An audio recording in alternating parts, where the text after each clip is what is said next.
Mga kapatid, walang anumang injustice ang makakabura sa pag-ibig na ipinakita sa bawat isa sa atin sa pagmamahal ng ating mahal na pastor. Sinusunod natin siya sapagkat nadama natin ang pag-ibig na yan.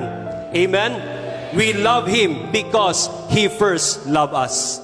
Hallelujah! Walang anumang paninira, mga kapatid, na makakatabon sa katotohanan na dala ng hinirang na anak na napakarami pong natulungan ng ating pinakamamahal na pastor. Binihisan, pinaaral, binigyan ng kinabukasan.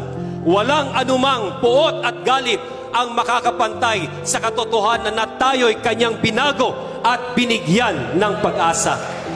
Walang kasinungalingan, walang oppression. Nothing can silence the love and righteousness that the love has lived and shared with the world, mga kapatid. Saksi, mga kapatid, ng buong mundo na ang naging sandata nating lahat, ang ating taimtim na dalangin at pagpuri ng mga taga-KOJC.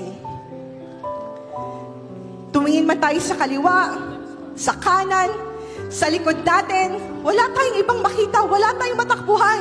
Puro pulis ang nakikita natin. Kaya anong ginawa natin, mga kapatid? Humangad tayo sa langit. Itanaas natin ang ating kamay. Noong nangyari yung 16-day siege, ano ang naging resulta, mga kapatid, sa kabila nitong lahat?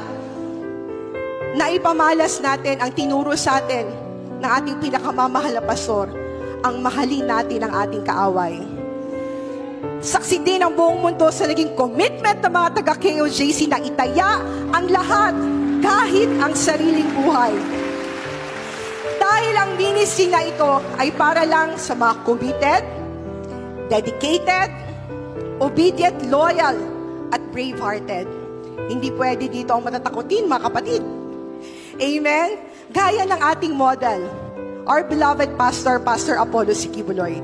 Sabi ng ating pinakamamahal na pastor sa naging karanasan natin sa KOJC Siege na ating nalampasan. Ibig sabihin daw, sabi ni pastor, wala nang kahit ano bang kapagsubukan. Kayo po ang una sa kampanyang ito na nakagawa ng nationwide kick-off.